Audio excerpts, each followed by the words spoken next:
जय श्री राम, नमस्कार। मैं धीरेन्द्र मोहन त्रिपाठी और आप देख रहे हैं यथार्थ संवाद। साथियों, आप इन दिनों पाकिस्तान और भारत की स्थिति कुछ ठीक नहीं है। पाकिस्तान ने अभी बीते दिनों पहलगाम में भारतीय टूरिस्टों के ऊपर हमला किया था, जिसके मद्देनज़र भारत ने भी जवाबी कार्यवाही की और 7 मई को सुबह 1 से 1:30 बजे के बीच में ऑपरेशन सिंदूर करके पाकिस्तान के कई आतंकी ठिकानों को नेस्तनाबूद कर दिया। और फिर उसके बाद से युद्ध जैसी स्थिति भारत और पाकिस्तान के बीच में बन चुकी है। इस बीच कुछ मीडिया चैनलों के द्वारा सोशल मीडिया पर और मेन स्ट्रीम मीडिया पर भी कुछ फेक खबरें, जिनको अपुष्ट खबरें कह सकते हैं, कि सूत्रों के हवाले से पता चला, ऐसा कहकर चला दिया जा रहा है। इसी को ध्यान में रखते हुए भारत सरकार के मिनिस्ट्री ऑफ डिफेंस की तरफ से और प्रेस इंफॉर्मेशन ब्यूरो की तरफ से एक एडवाइजरी जारी की गई है, जो सभी भारतवासियों को जानना चाहिए। एडवाइजरी में कहा गया है कि सभी मीडिया चैनलों, डिजिटल प्लेटफॉर्म और व्यक्तियों को सलाह दी जाती है कि वे रक्षा अभियानों और सुरक्षा बलों की आवाजाही की लाइव कवरेज या वास्तविक समय की रिपोर्टिंग से बचें। इस तरह की संवेदनशील या स्रोत आधारित जानकारी का खुलासा करने से ऑपरेशनल प्रभावकारिता और जीवन को खतरे में आ सकता है।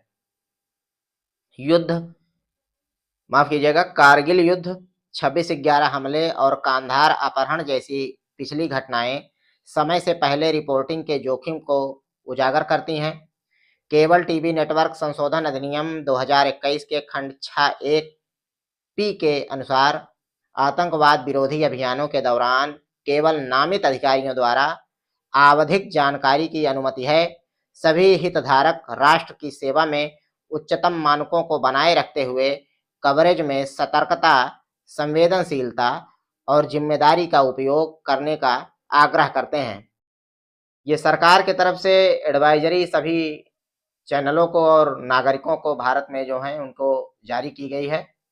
आप सभी से अनुरोध है कि सरकार जो बताए प्रेस कॉन्फ्रेंस आयोजित करके, जैसे पीआईबी दिखाती है उसको, मिनिस्ट्री ऑफ डिफेंस दिखाती है, मिनिस्ट्री ऑफ होम अफेयर्स दिखाती है, इन चैनलों का जो आधिकारिक अपना हैंडल है, फेसबुक पर है, एक्स पर है, यूट्यूब पर है, उसी को फॉलो करें और अन्य चैनलों को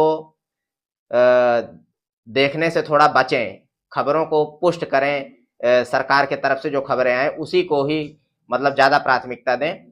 और चैनल ये जो फेक तरीके से सोर्सों पर आधारित ये खबरों को चला रहे हैं, इससे भारत सरकार की छवि पर भी असर पड़ता है। विश्व स्तर पर इससे भारत का मजाक बन रहा है, देखा जाए तो, अगर दूसरे शब्दों में इसको कहें। और इसका लाभ आप देखें कि पड़ोसी देश चाइना भी ले रहा है।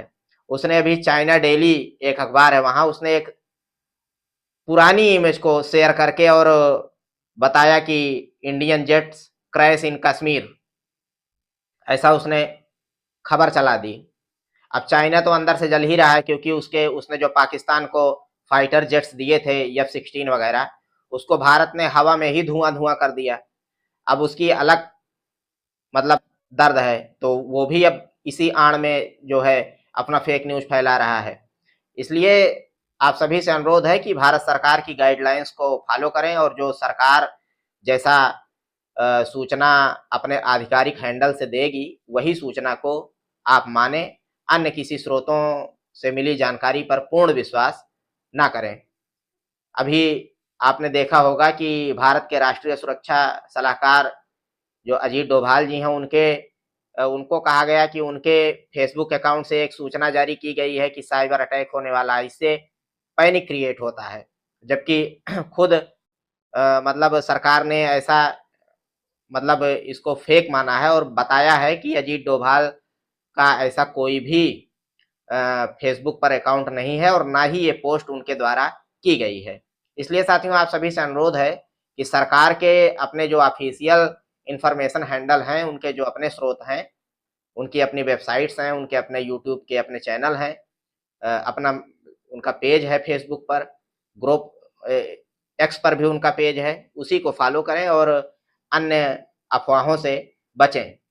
इसी के साथ मिलते हैं साथियों फिर किसी खबर में। देखते रहें यथार्थ संवाद। कृपया चैनल को लाइक करें, सब्सक्राइब करें और शेयर करें। जय श्री राम, नमस्कार।